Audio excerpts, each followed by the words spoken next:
Someone once said to me, and I think they're out of business by now, but they said they'd love to run a company that had no staff and no customers. It may be a bit idealistically, but wouldn't it be nice to not have those worries to consider every single day? The reality, though, is to be successful in business, you need both. You need good staff, you need staff who are engaged with your customers, and you need those customers, of course, to be engaged with you. And more chief executives appear intent on talking to those customers. And if you are talking to them, it gives them fewer reasons to go and talk to people like Peter Shields. We spoke to him last night, the guy who founded HelloPeter.com. The last thing you want is people going to whinge around your back to somebody else, especially on a public forum. So should chief executives be talking directly to their customers, or does it just muddy waters further down the food chain? The F&B chief executive, Michael Jordaan's been very successful in building a strong Twitter following, but even he, I think, was getting a little bit battle weary at one point. We were saying, guys, the official channel is RB Jacobs. We created that for you for customer service. I can't solve all your problems myself. Peter Ace at Vodacom tried, and then he was also inundated with customer demand. So is it realistic that the chief executive of a large corporation could communicate in a meaningful way with their customers? Somebody who I think has managed to do it fairly well is a guy called John Field, chief executive of FedGroup. Just remind us, John Field, FedGroup comes out of the old Fed show business, does it? Yeah, that's correct, Bruce. The FedGroup, the current FedGroup started with FedShaw back in 1990 with the Part Bond scheme. And when FedShaw sold off its assets, then the Part Bond and the trust company continued. From there, it grew into the corporation. Okay, now you decided that you want to talk to your customers. Why? Well, Bruce, this is nothing new. In fact, it's really only an evolution of what we did. And I started out some 23 years ago as a one-man show. At that time, I took the orders, I paid the checks, I kept the books, I answered the phone, and from there I tried to keep my hands on the pulse. And then as the company grew bigger and bigger, what I did was the next step, that on my business card I actually put my personal cell phone number. And so this enabled people that I had met and that I was working with directly to get hold of me directly on my cell phone. And I did notice that it was never abused. There were a few calls, but it was never abused. And so from there, it's now being evolved into this next step of personalised service, which we call the Dear John. And it's interesting you talk about it being never abused, and it is about handing out your information selectively. Not every single person you come across, of course, gets a personal business card with your cell phone number on it. I mean, one has to manage this process, doesn't one? No, Bruce, I think you're incorrect. And because oh, good. Okay, because I only have one cell phone number, and I only have one business card, and whoever comes in, if they come through at whatever level, they get my card, and it still is not abused. And you answer the phone yourself every time, or is the phone sometimes left with the secretary on a particularly busy day? Oh, when I'm in a meeting, I do not turn off my cell phone. It goes through to to my PA, who takes all the details, and I return all calls. Basically, the idea was you wanted brokers to give you a call, you wanted investors to give you a call, members of the general public, basically to email any comments, complaints, their opinions directly to you. How, you say it hasn't been abused, but just how actively has it been used? We don't get a lot of calls, but personally, if someone phones up with a complaint, the first thing I do is say, thank you very much for bringing it to my attention. If you didn't, I wouldn't know about it. I have to call, say, this is an example, I have to call up the file, and I will be back to you by tomorrow midday. Now, come what may, by midday next day, I will phone the person back and tell them what I've found out, keep them in touch until I get the problem solved. Is that an admission, though, that your established channels of customer service aren't working? Sorry, say it again? Is it an admission when the chief executive has to take this personal responsibility for dealing with the minutiae of comments and complaints by customers, that you don't have a fully functioning customer service function within the business? Well, I'd have to turn that straight back at you and ask, what is the objective or what is the job of a chief executive officer? To me, It is to guide the group. I'm not there to write up the books, to do the sales or anything like that. I appoint very, very competent people to do that, and I get feedback. And from there, I continue to run it. So I need to know what is happening so I can make these decisions on which way to move the business forward.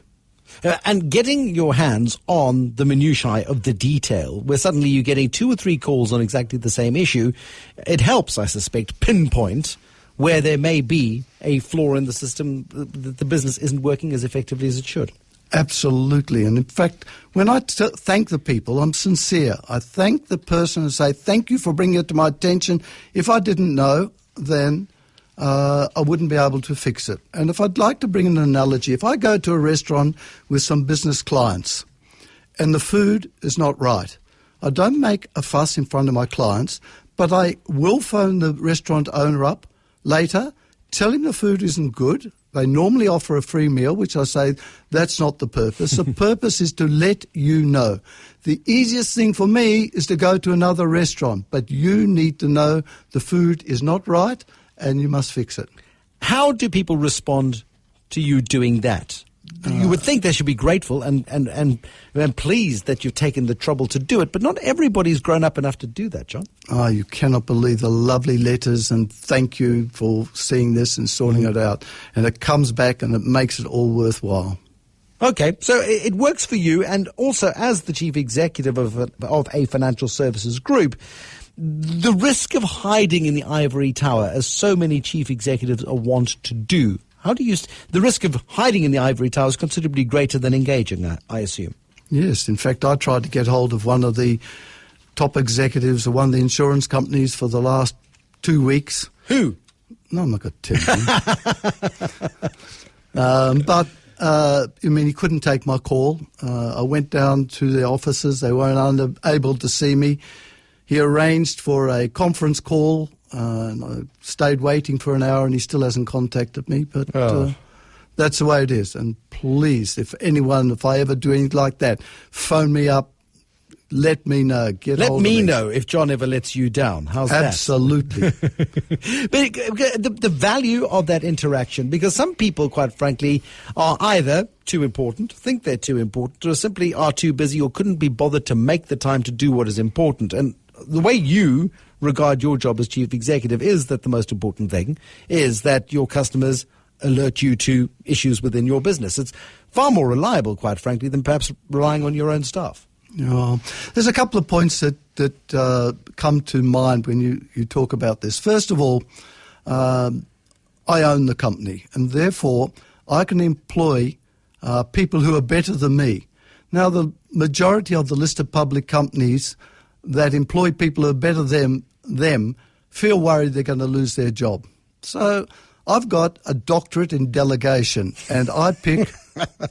You're laughing at me all with me. No, I love it. I absolutely, the doctorate in delegation. I think it's something I need to write down. Okay. But just remember where you got it from. Of course. No, copyright, got it. So if we have a look at that concept, you just need to have a look. I'm a chartered accountant with an MBA, so I've got all the bits and pieces, but the accountants that I employ are better accountants than me. And the salespeople, I'm a good salesman, and I started out. That's how I managed to start the business. But they're better salespeople. In every single area of our business, I've got people that are better than me. I'm there to guide. I'm not there to do. What is the risk? And you haven't maybe experienced the fallout, but if you're in a high-touch customer service business, what is the risk of opening yourself up? Because once you've opened the door and said, come in and give me your feedback, it's not a door that you can very easily close. I don't want to close it. I want to know what's happening and sort it out. You do. But yes. in a business, let's say, for example, in a cell phone provider or in a retail bank or something like that, which is huge volumes, huge issues, large staff forces. What are the risks of opening yourself up in the way that you have? Okay. For that, I'd have to once again bring in my using my doctorate of delegation And there I'd actually appoint a whole division on service excellence, the department that would still report back to me, but their whole idea is not to lose contact with the people you're doing business with. And that is absolutely crucial in this process. What has been the most useful feedback that you've had through this Dear John process? It's actually come through from many areas, but it's normally I use this word loosely, and I'll explain to you. I call the little old ladies widows and orphans, and I talk about little old ladies of both sexes who come through to me. You can quote that one again if you like. No, I've got you. Yes, I'm finding it hard to keep up. So they actually come through and tell me what their problem is. A little old lady down in the wilderness had the corner of her roof blown off, and she wanted her 15,000 rands park bond investment repaid because the farmer had the stuff and the thatch for her roof, and she couldn't repay it. She couldn't pay for the labour.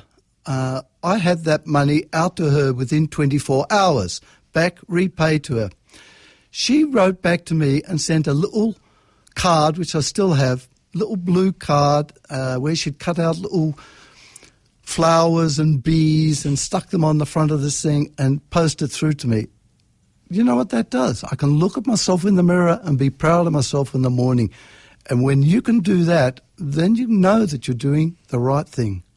How does that, your personal ethos when it comes to dealing with your customers, how does that feed through the whole of FedGroup? It's a culture, and the culture is a family business. And I'm glad I'm not running a listed public company because it's different. And if I can give you an example, that we draw a salary. Now, our salary is a good salary. It's not a ridiculous salary. To put into perspective, it's 1/3 of the registrars of financial services salary. So it's a good salary, but not ridiculous. And then the rest of the money with a listed public company gets paid out to its shareholders. With a family business, and I hope that I'm setting up a family business to last 300-400 years, is continually reinvested back into the business. And I think that's the difference between the ethos, the family that you can build up. The first employee that I took on some 23 years ago is still with us. I'm sure Liz won't mind if I tell everyone that she's 70 years old, and she's still working with us on a contract, and she wanted to work a little bit less, so we then said, well, mornings only, and then she decided to change, and so we put her on to 3 days full, and she has a long weekend every weekend. Now, this is the type of thing you can do with a hands-on family business, but you can't do it with the huge listed public companies, and that's the difference. But can you do the customer service John style in the large corporates? I know they try. The Chief Executive's Discovery, for example, has got a Chief Executive's office, and it's dedicated to solving Adrian Gore's daily email inbox. But it's not. It becomes increasingly difficult to manage stuff personally, doesn't it? At some point, there's a tipping point in any business where you just get too big, too popular, too active, to manage it in the way that you've been able to contain it. But maybe he should look at the job and say, what is my job? And if his job is to guide, then he'll be able to handle that using, say, a service excellence, but must still get fed back to him. But if his job is to hands-on and take over and change things, then he won't have time to do what I consider the most important part of my personal job. How has the Dear John project changed your workday? Hasn't at all. Hasn't at all? No. But then what was the point of doing it? Because it is the new structure of actually developing it, the evolving from the hands-on on doing every single thing to handing out the personalised business card with the phone number, and now making it more public, more aware to everyone that wants to deal with our organisation. It's a development that we're very proud of, and I think going to add to the actual growth of our development of our group. How has it changed your view of FedGroup, the ability of people to give you that direct feedback, the sort of feedback that you have received? At least 50% of the people phoning me in saying that they're very, very happy with what I'm doing and thanking me for what I've done and congratulating us. And so it's not a task. It is also very rewarding. Now, the doctorate in delegation, this Yep. is an absolutely crucial one. When you get a complaint, do you delegate again? How do you ensure that you get the follow-up going through that? It depends what level it is at. If it's an area that I'm very well aware of, which is your part bonds and your trust side, I will want to see the file. I want to see it anyway. But then it would go straight down to the head of that department, who will get it sorted out and must report back to me within 24 hours. Okay, and that's absolutely crucial in the process, because otherwise these things tend to pile up. That's what it's all about. You've got to clear them. You can't go back months and then end up with it. Hit it on the head, get it finished with. John Field, it's been great talking to you. Thank you so much for coming in. The Chief Executive of FedGroup, Dr. John Field, I should rather call him, the Doctor of Delegation. Thanks very much for coming in and sharing part of your public holiday with us. Thanks so much, Bruce. John Field, Chief Executive of FedGroup. Coming up next after Eyewitness.